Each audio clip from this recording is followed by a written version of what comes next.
Hai, apa kabar semuanya? Semoga kabar Anda baik-baik saja. Terima kasih karena sudah memberikan support dan juga kesetiaan Anda untuk membangun channel Codot Film. Yuk kita lanjutkan alur ceritanya, sambil siapin kopi dan cemilan, setting suara volume full. Gasken. Wilayah Sudut Hitam. 3 hari kemudian, di daerah hutan tersembunyi tertentu di luar kota Daling, seseorang yang mengenakan jubah hitam perlahan keluar. Dia mengangkat kepalanya untuk melihat sesekali pejalan kaki di jalan utama yang bergegas melewatinya. Setelah menentukan arah jalan, dia mengangkat kepalanya dan berjalan menuju jalan utama yang menuju ke selatan. Kecepatan orang berjubah hitam itu tidak secepat itu.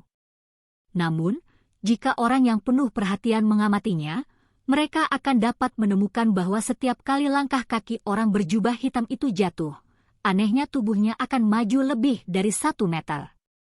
Adegan itu mirip dengan teleportasi skala kecil yang terjadi, tampak sangat aneh. Orang berjubah hitam yang keluar dari hutan secara alami dan tidak diragukan lagi Xiao Yan yang telah bersembunyi di dalamnya untuk memperbaiki pil obat yang dia butuhkan. Dengan bantuan Yao Lao selama 3 hari terakhir ini, berbagai pil obat pemulihan dan penyembuhan yang telah habis, sekali lagi mengisi cincin penyimpanannya. Dengan jumlah pil obat yang cukup sebagai cadangan, Xiao Yan juga merasa jauh lebih lega. Di benua Douqi ini, orang macam apa yang akan meninggalkan rumah mereka untuk bertualang tanpa menyiapkan pil obat restoratif ini? Bagaimanapun, hal-hal ini digunakan untuk menyelamatkan nyawa. Jalan ini mengarah langsung ke perbatasan. Namun, ada 3 benteng militer penting di sepanjang jalan. Kita tidak perlu takut pada para gubernur dari 2 benteng pertama, tapi 30.000 tentara yang kuat dikatakan ditempatkan di benteng terakhir. Selain itu, wakil komandan di sana adalah mantan penatua dari Misty Cloud Sect. Dari apa yang dikatakan orang-orang di rumah lelang primer, tampaknya dia dipanggil Meng Li. Kekuatannya ada di kelas Douling. Karena perintah buronan Misty Cloud Sector telah mencapai kota Daling, saya pikir mantan penatua Misty Cloud Sector ini seharusnya juga menerimanya sekarang. Xiao Yan dengan lembut berjalan dengan kecepatan yang tidak cepat atau lambat, sementara tubuhnya anehnya berkedip di jalan utama. Dalam hatinya, bagaimanapun, dia berulang kali menghitung bagaimana berhasil meninggalkan kekaisaran Jia Ma. Saat ini, sulit bagiku untuk bergerak 1 inci pun di dalam kekaisaran Jia Ma. Saya khawatir Yunshan akan menebak bahwa saya akan melarikan diri dari kekaisaran. Dalam hal ini, dia secara alami akan menempatkan fokus yang lebih besar pada pos pemeriksaan terakhir perbatasan ini. Mungkin saja Meng Li sudah lama menerima pesan khusus Yunshan. Dari kelihatannya, ingin pergi dengan mudah dari sana mungkin sulit. Wajah Xiao Yan benar-benar tertutup bayang-bayang. Ketika dia memikirkan poin yang merepotkan, alis Xiao Yan tidak bisa membantu tetapi menyatu. Tembok kota dari benteng perbatasan itu hampir sebesar gunung kecil. Pasti ada pasukan besar pemanah yang berpengalaman dalam menunggang dan menembak di dalam benteng serta penghalang penginderaan energi khusus. Karena digunakan untuk menjaga perbatasan, kemungkinan benteng juga memiliki kemampuan untuk bertahan dari orang-orang yang terbang melewati langit. Jika tidak, jika perang pecah, apakah orang-orang kuat dari negara lain dapat datang dan pergi sesuka mereka? Sepertinya ingin melewati pos pemeriksaan terakhir semudah aku melewati kota Daling mungkin sedikit mustahil. Xiao Yan dengan lembut menghela nafas saat dia menggelengkan kepalanya, merasa sedikit kesal. Di dalam kekaisaran Ma, ada perintah militer. Dilarang terbang di langit dekat salah satu benteng militer penting di samping perbatasan. Jika ada yang ditemukan, kemungkinan besar mereka akan menerima pukulan yang merusak dari segala arah. Kami hanya dapat mengambil 1 langkah pada 1 waktu dan melihat bagaimana perkembangannya. Jika benar-benar tidak mungkin, maka kita hanya dapat mengambil risiko dan dengan paksa menyerbu masa lalu. Xiao Yan menggelengkan kepalanya dan berhenti membayangkan skenario yang berbeda. Sebaliknya, dia memfokuskan semua perhatiannya untuk mempercepat perjalanannya.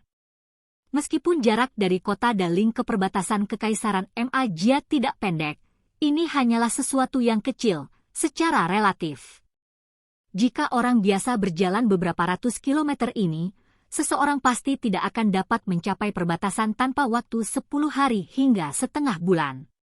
Bahkan dengan kecepatan Xiaoyan dan penggunaan sayap awan ungu yang tenang untuk terbang selama beberapa waktu di sepanjang jalan, dia membutuhkan 3 hari untuk melewati 2 benteng yang ada di sepanjang jalan. Seperti yang diharapkan Xiaoyan, tidak adanya orang dari Mystic Cloud Sector dalam eselon atas kepemimpinan 2 benteng berarti bahwa perintah yang diinginkan, yang tidak diakui oleh keluarga kekaisaran, tidak ditempatkan di mana-mana seperti halnya di kota Daling. Pasukan yang ditempatkan di sana juga tidak terlalu memperhatikan perintah yang diinginkan. Ini memungkinkan Xiaoyan untuk berhasil namun dengan sempit melewati 2 benteng tanpa bahaya. Meskipun dia berhasil melewati 2 benteng itu, perasaan Xiaoyan tidak sedikit pun rileks karena ini. Ini karena dia tahu bahwa yang paling merepotkan adalah benteng terakhir yang sangat besar yang dikenal sebagai Jalan Zengui. Sebagai benteng militer di perbatasan kekaisaran dengan tujuan menakuti kekuatan negara lain, tidak berlebihan untuk menggambarkan pertahanan di sana sebagai jaring. Semua prajurit yang ditempatkan di sana benar-benar memiliki pengalaman medan perang yang berdarah dan berapi-api. Mereka jauh dari apapun seperti pasukan yang menjaga kota-kota di dalam kekaisaran, yang tubuhnya dilubangi oleh gaya hidup mewah dan tidak dapat dibandingkan. Benteng ini adalah garis pertahanan terakhir yang akan mencoba menghalangi Xiaoyan meninggalkan Kekaisaran Jia Ma. Hanya jika Xiaoyan dapat keluar dari tempat ini, dia akan benar-benar menjadi seperti naga yang berkerumun ke laut terbuka atau elang yang melayang di langit. Tidak akan ada lagi yang mengikatnya. Oleh karena itu, kali ini sangat penting untuk melewati jalur ini. 2 hari setelah melewati benteng kedua, benteng yang sangat besar itu, yang seperti binatang prasejarah, raksasa yang berdiri di perbatasan Kekaisaran Jia Ma, akhirnya muncul di garis pandang Xiaoyan. Xiaoyan berdiri di atas lereng gunung dan menatap tembok kota besar yang hampir tak berujung. Dia sekali lagi merasakan suara bor teratur yang samar-samar dipancarkan dari tembok kota dan tidak bisa menahan dengan lembut menghembuskan nafas udara. Kekuatan puluhan ribu tentara bergabung dan kekuatan ganas yang dibebankan ke langit kemungkinan tidak akan pucat dibandingkan dengan formasi gabungan dari Mystic Cloud Set. Kebebasan naga yang kembali ke lautan luas ada di sisi lain tembok kota ini. Namun, Xiaoyan sedikit babak belur. Benteng besar ini seperti harimau ganas yang berbaring di jalannya, menghalangi jalan terakhirnya. Terbang dengan paksa bukanlah metode yang dapat diandalkan. Melihatnya, saya hanya bisa mencoba dan melihat apakah saya bisa menyelinap melalui kerumunan. Tatapan Xiaoyan menyapu jalan di bawah tempat sekelompok orang dengan kereta kuda itu datang dan pergi. Dia ragu-ragu sejenak, melangkah mundur perlahan dan akhirnya menghilang ke lautan manusia. Di jalan tanah kuning, sekelompok besar yang berjumlah hampir 100 orang sedang berbaris dengan kecepatan tinggi menuju benteng besar di tepi pandangan mereka. Sepanjang jalan, mereka membawa kutukan yang dibebankan ke langit. Dari pakaian terpadu yang dikenakan oleh kelompok orang ini, nampaknya mereka milik perusahaan tentara bayaran. Memiliki 100 orang di perusahaan tentara bayaran berarti itu bisa dianggap menengah di dalam Kekaisaran Jia Ma. Karena Xiangui Pass dekat dengan perbatasan, suasana kacau di sini sangat disukai oleh perusahaan tentara bayaran tertentu. Mereka tidak suka mengambil rute aman untuk berburu magical beast dan mendapatkan uang. Sebaliknya, mereka senang menjadi perusahaan tentara bayaran perang legendaris. Dengan kata lain, itu untuk membantu pihak tertentu dalam perang dan menuai imbalan besar atas bantuan mereka darinya. Meskipun hadiah semacam ini sangat luar biasa, tingkat bahayanya juga sangat tinggi. Bagaimanapun, di medan perang penggiling daging semacam itu, beberapa ratus pasukan terbunuh jika mereka tidak waspada bukanlah sesuatu yang unik. Jika seseorang berjalan beberapa ratus kilometer ke timur benteng dan melewati beberapa negara atau suku kecil, seseorang akan dapat memasuki wilayah khusus yang terkenal di seluruh benua sebagai wilayah sudut hitam. Di sini, karena geografi yang khusus, itu hampir menjadi wilayah paling kacau di seluruh benua. Orang kuat yang tak terhitung jumlahnya dari semua negara akan melarikan diri ke sana dan membangun aturan paling barbar. Selain itu, selain manusia, ada banyak ras lain di wilayah ini. Bisa disebut benua miniatur dengan keragamannya. Tidak ada hukum yang mengikat siapapun di dalam wilayah sudut hitam. Ada satu aturan, hukum rimba. Dengan kata lain, itu berarti yang lemah adalah mangsa bagi yang kuat untuk dikonsumsi. Yang lemah tidak punya hak di tempat seperti itu. Ini adalah wilayah yang sangat sederhana. Selama Anda mau, tidak akan ada orang yang menghentikan Anda bahkan jika Anda memutuskan untuk secara terbuka memperkosa seorang wanita di jalan. Tentu saja, prasyarat untuk ini adalah Anda lebih baik memilih pihak yang Anda perkosaan dengan benar. Jika tidak, nasib Anda mungkin relatif sengsara. Dalam wilayah sudut hitam, seorang wanita kadang-kadang bahkan lebih menakutkan daripada pria. Hanya ada satu alasan untuk ini. Mereka berhasil bertahan di tempat ini. Selain itu, wilayah sudut hitam juga bisa disebut sebagai titik pertukaran informasi di dalam benua. Sejumlah besar informasi mengalir keluar dari tempat ini setiap hari. Setelah itu, akan ada banyak sekali informasi yang mengalir dari dunia luar ke dalamnya. Terus terang saja, jika Anda ingin terkenal dan ingin terkenal di seluruh benua, wilayah sudut hitam bisa memberi Anda jalan pintas tercepat. Tentu saja, prasyaratnya adalah Anda harus memiliki kekuatan dan modal yang cukup. Jika tidak, hidup Anda akan hilang bahkan sebelum nama Anda bisa meninggalkan tempat ini. Sebagai wilayah kacau yang terkenal di seluruh benua, wilayah sudut hitam juga cocok dengan reputasi ini. Setiap hari, akan ada orang kuat yang sekarat dan setiap hari, akan ada orang kuat yang berkerumun dari luar. Wilayah ini dipenuhi dengan kematian, tetapi juga dipenuhi dengan tantangan dan godaan.